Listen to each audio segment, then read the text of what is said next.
Welcome to the Relation Stitch podcast, where we discuss theoretical and spiritual principles related to relationships, marriages, family, and parenting. I'm your host, Clyde Fraley, licensed marriage and family therapist with my wife and co-host, Stephanie. Let's get started. So in the last episode, we talked a lot about why we fight. Today, we're going to talk about how to fight, how to get to a resolution faster, easier, and without inflicting any damage upon the marriage. Yeah, go back and listen to last week's episode because that gets to the root of things. And that's one of the techniques, is just to better understand your partner's position. And that'll keep you from perpetually getting into this pattern of fighting over the same thing over and over again. Right. So if you can get to the root of it and understand each other better, then hopefully you can come to an understanding or resolve or a compromise. Yeah. But today is more practical techniques. So that's what we're going to talk about today, how to have those moments of conflict, but to do it in a way that brings you to a healthier place as a couple at the end. I think a good place to start is just by saying you can be strategic about the way that you communicate with your partner. Absolutely. You should be strategic. Yeah. We think that because everything about relationships is pre-wired in us to meet someone and to have a family, and all of that's organic, that you can just kind of wing your communication. Yeah. But that doesn't usually work. It takes skill. It does. It does. I mean, I still remember when we were first married, and we'll talk about rules of engagement or rules to fight by. But I remember, as being a newlywed, you're in the middle of a conflict. And the one thing that I always remember is there are two people that are in this conversation.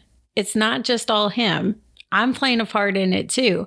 So, really at that point, we didn't know a lot of the things we know now, right? You weren't a therapist yet. So there was a lot of practical things we didn't know.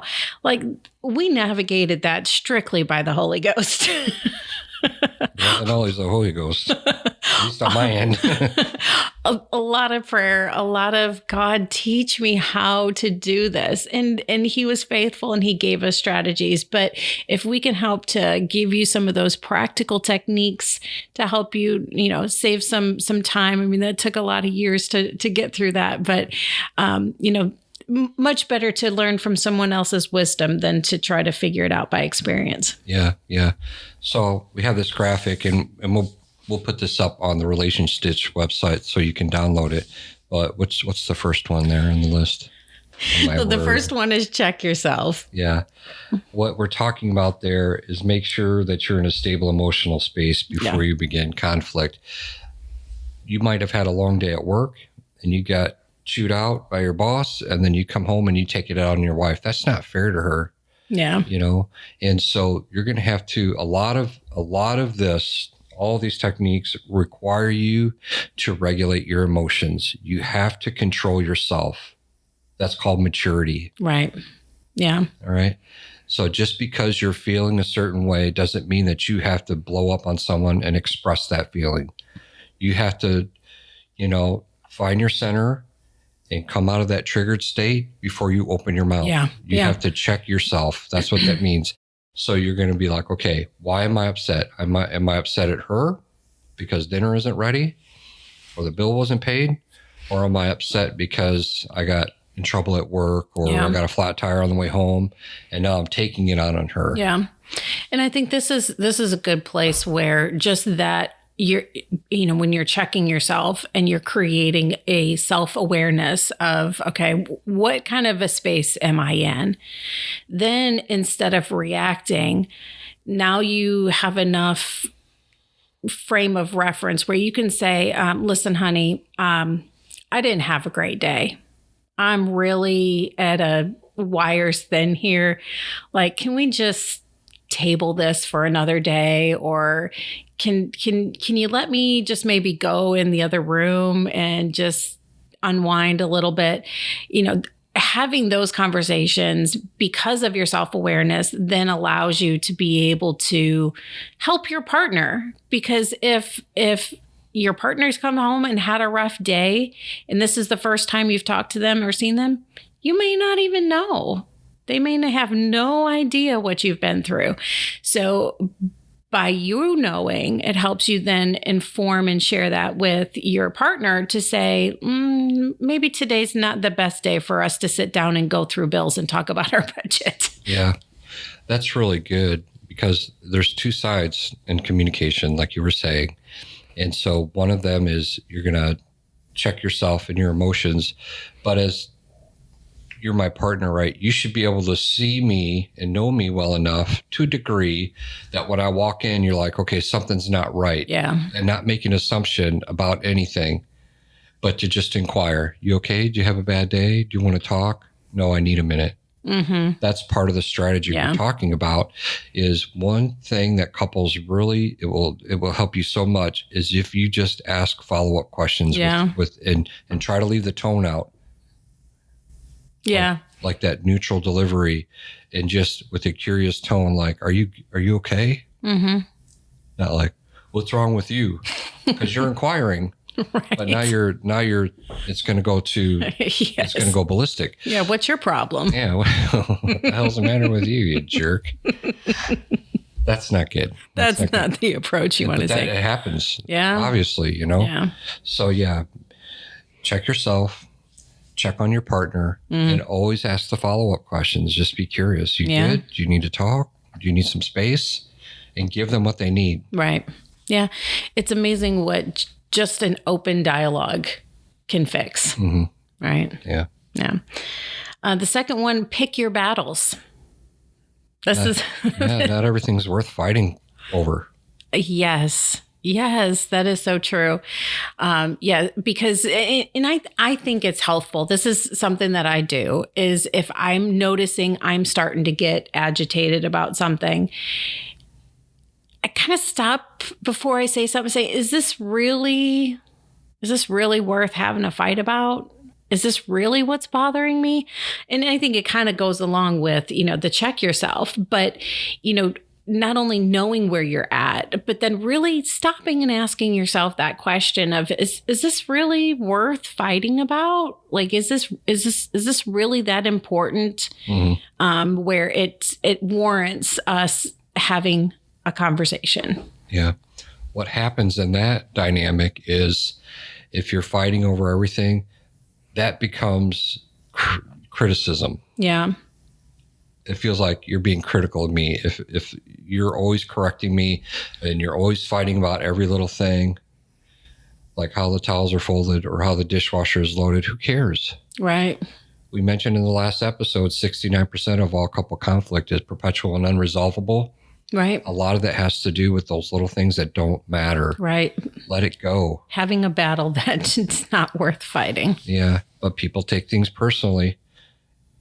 I have a way of doing it. And if you don't do it my way, that means you're not considering me and you don't care about me. No, that's not what that means at all. Right. It means I have a way of doing it too.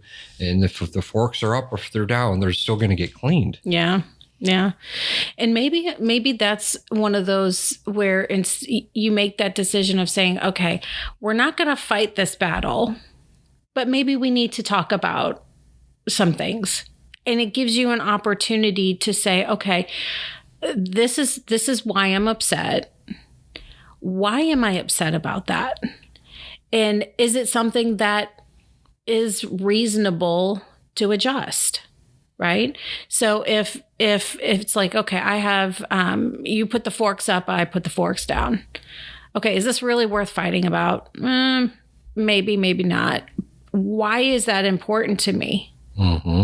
Okay. It's important to me because that's just the way I've always done it. Okay. So maybe that's not really worth having a fight over, but then maybe it's okay. Why is this important to me? And you come up and when you ask yourself that question, you're like, no, this is something that is important that I really want to discuss. And then it's, hey, instead of having an argument, hey, I really would like to talk about XYZ. Mm-hmm. And here's what I've noticed. This is why it's important to me. Can we just have a conversation about it? That's a much healthier way to navigate that when it's a battle that maybe needs to be at least a conversation over, but doesn't necessarily need to be fought. Yeah. If you're getting triggered in the clinical sense, where you're almost in a state of panic over these little things, there's probably a deeper meaning behind it. So the dishwasher is a good example of, it could just be, well, that's the way I used to do it. And that's the way I've always done it. And so that's the way I prefer to have it done. That's different than, let's say you were raised in a house with a critical mother and you got disciplined severely if the kitchen wasn't cleaned a certain way at a certain standard. Yeah. And now that you're an adult and I'm leaving stuff out and the kitchen is a mess, and then that literally triggers you into this emotional state, then that's worth a conversation. Yeah. And now that's not, the behavior is not justifiable, but it's something that you have to acknowledge and work through. Right. Right. It doesn't give you the license. Well, I was abused when I was a kid by my mom because if I didn't do the dishes right, I got a spank every time. That doesn't give you the right to be nasty to your partner. Right. But it's an opportunity for you to grow and for your partner to help you work through that. Absolutely. Absolutely. Going back to our first episode when we talk about we're stronger together when we're working towards a common goal. Well, that is a great example of, okay, I see why this is important to you, but now let's work through it together. And you don't have to fight a battle like that on your own as well. So, yeah. I love the next one because I think it's the easiest one for us to enforce, and that's watch your mouth. What do you mean by easiest to enforce? Because that is one where you are 100% responsible for what comes out of your mouth. Mm-hmm. There's nobody else controls what leaves your tongue than you. And so, when we think about picking our battles and we think about, understanding where we're coming from, those are things that there's a lot of variables in. Mm-hmm. There's, other influences that come into it. Watching your mouth, you are 100% in control of that. That's on you. It's on you. That takes maturity and discipline again. It does. But when, there were rules that we had, the divorce word was not allowed to be talked about. That was not an option. And I would just make this general encouragement, just kind of as a side note. If you're going into marriage with divorce as an option, you will fail at some point. Maybe you don't get divorced, but your relationship is going to not be healthy. So that was rule number one. We're not facing any battle where an exit plan is an option. I say that with the caveat of if there's physical abuse, if there's there's a lot of times when divorce is reasonable and acceptable. But I'm just saying if you're going into a marriage, take the D word out of the vocabulary. That's not a good place to start. But also things like calling each other's names. That was a rule we have. Yeah. Gosh, that's so damaging to your partner. How can you communicate your love for somebody after you just called them vile and terrible names? Mm-hmm. Yeah, it multiplies your conflict. It's like, okay, we're fighting over the dishwasher. Now I called you the B word. Now, and that's inflicted damage. And right. So now you have multiple layers and all these wounds. Yes. You got the main injury, and then you have all these little paper cuts on top of it. Yeah, it just keeps digging the hole deeper and deeper and deeper. So good communicators are very articulate, and they're really specific with the words that they choose and the things that they're saying. So if you're calling names, that's not solving the problem. You're pointing a finger, and it's all about accusation. Mm-hmm. Where's the problem solving? Yeah. Where's the compromise? Where's you trying to get to understanding? That's critical that you leave those words out just so it leaves room for you to be more articulate. Yeah. Increase your vocabulary, use other words, use emotion words. Yeah. I would, I don't know if you planned on it or not, but I love the word wheel that you have. And if we can put that as a part of the downloads, I think that's great because it challenges you to go deeper in what you're trying to say and to be more articulate in where you're coming from. So if I'm saying, I'm angry, I'm so mad at you, it gives you some information. But if I say, man, I'm just so frustrated, now that gives it a little bit different. I may be feeling it the same way internally, but now that's giving you more information, right? You're giving your partner a chance at trying to understand where you're at.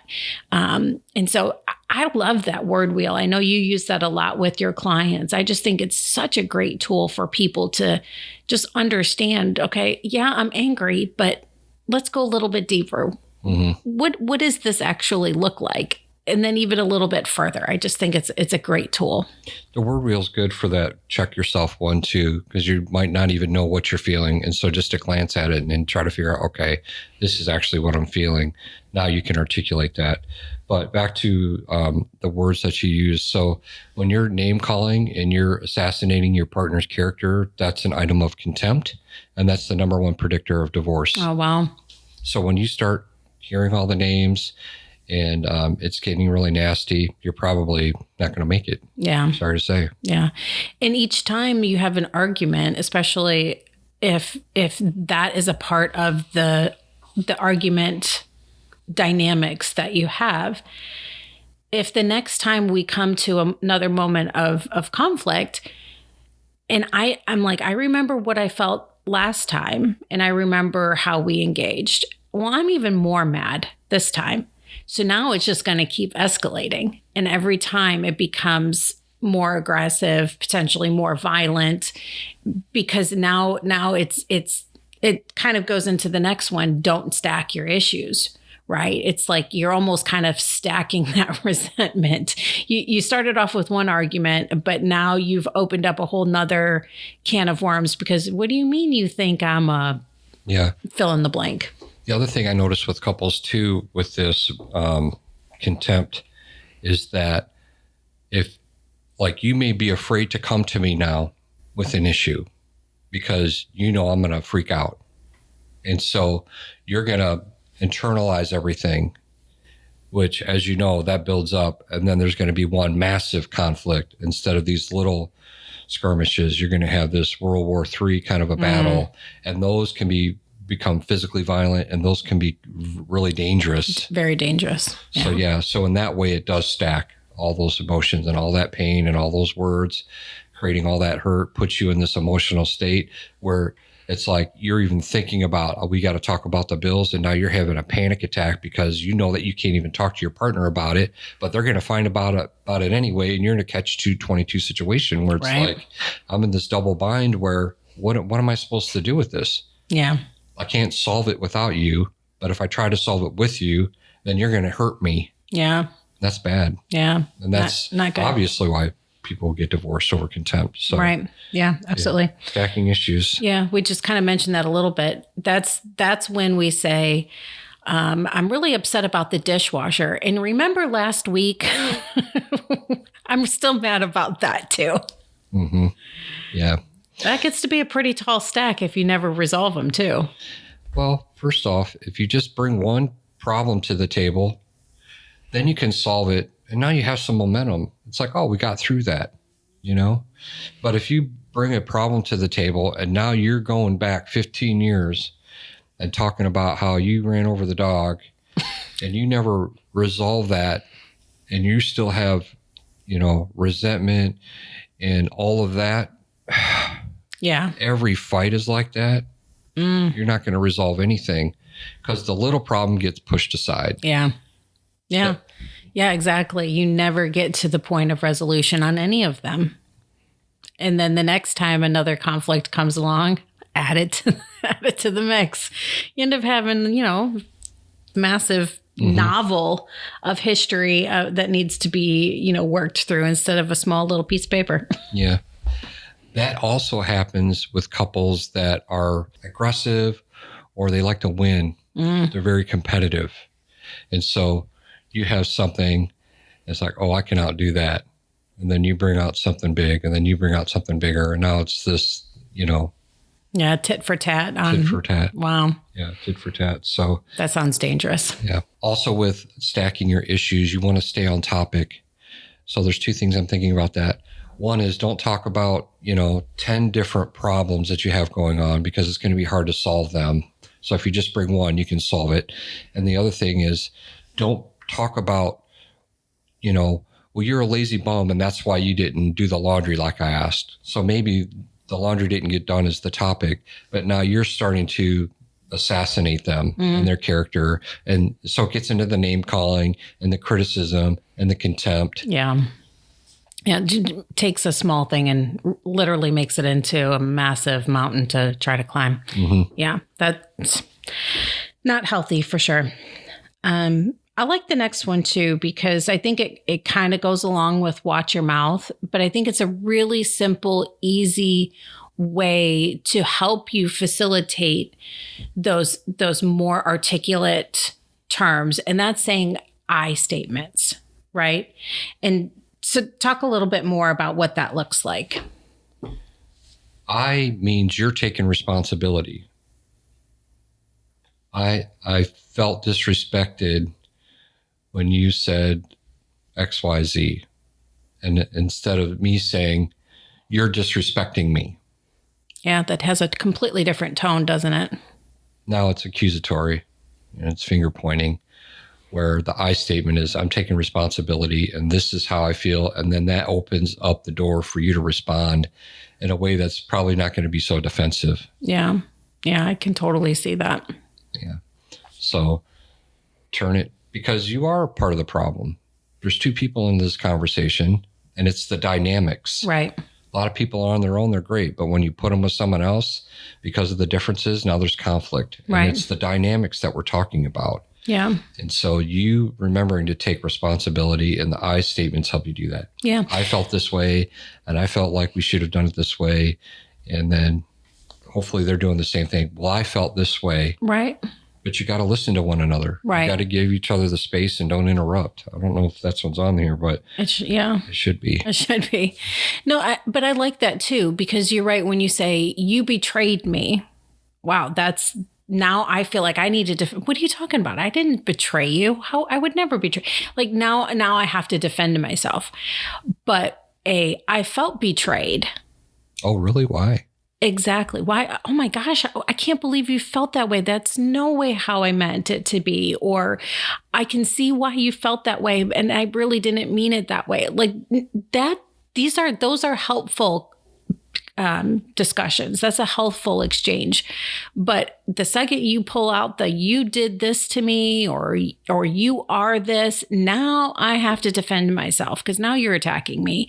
And I disagree with that statement. And now I need to tell you why. Mm-hmm. That's going to escalate quick. Yeah. I statements are powerful. Mm-hmm. Finally, don't monopolize the conversation. Stephanie. Yes. Are you saying that I monopolized the conversation? We'll look at the timestamp on this video and see who talks more. Women do typically talk more. They use more words, and they're storytellers. They like the story to unfold, where men are very brass tacks, and they like to get to the bottom line, and they like to hear the story in reverse. So it's like, I went shopping. No, how much did you spend? I spent $1,000. Okay, now go back and tell me what happened, because now I got my question answered right away, and now I can. Right. And so women will talk more, but to overpower your partner in the conversation to where you're not letting them speak their piece or give their point of view. Now you're just trying to control and to, steamroll them. Well, it goes from being a conversation to a lecture. It's like, take a breath, give me a chance to respond. Let's talk about it. Let's work through it.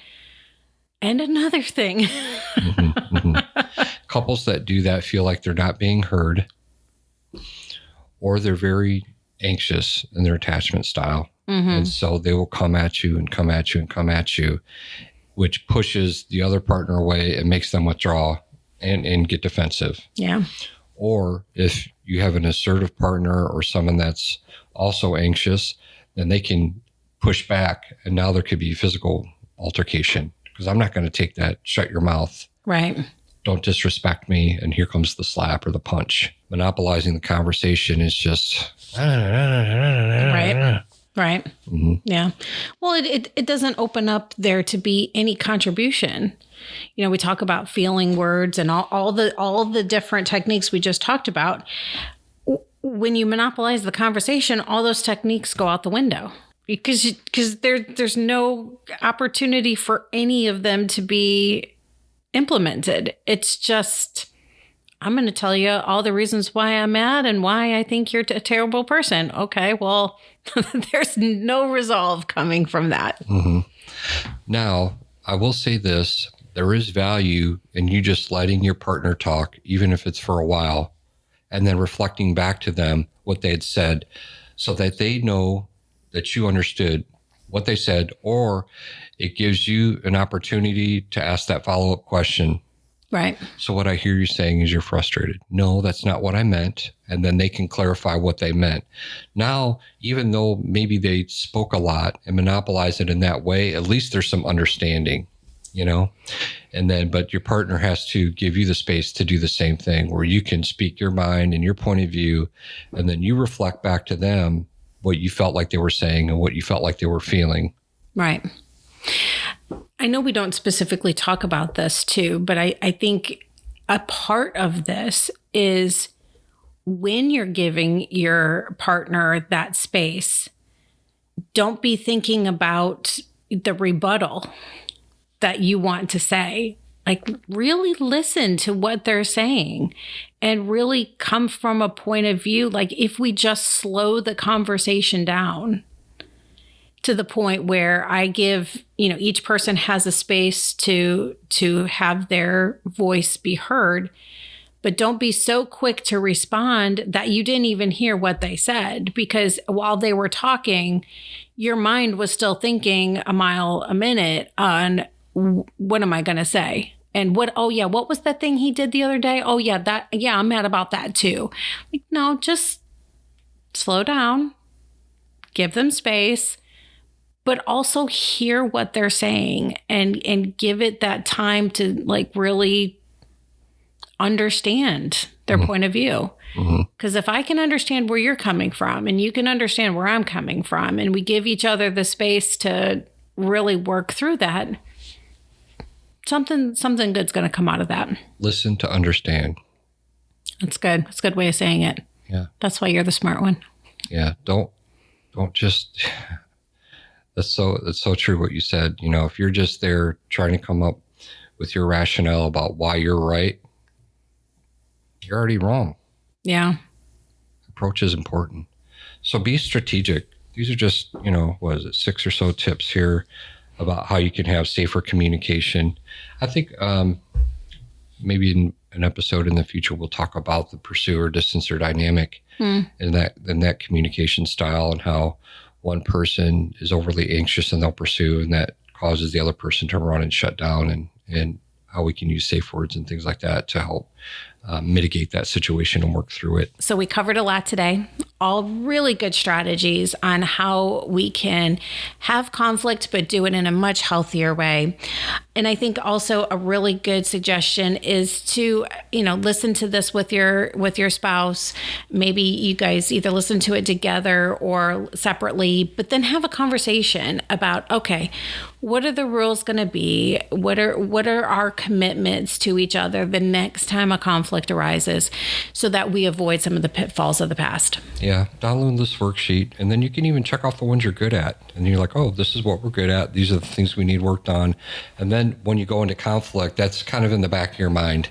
And that's another thing that you can do to help, go into that conversation in a better space. Yeah, absolutely. Well, good stuff. Yeah. I think great conversation, and we're looking forward to our next episode. All right. We'll see you then.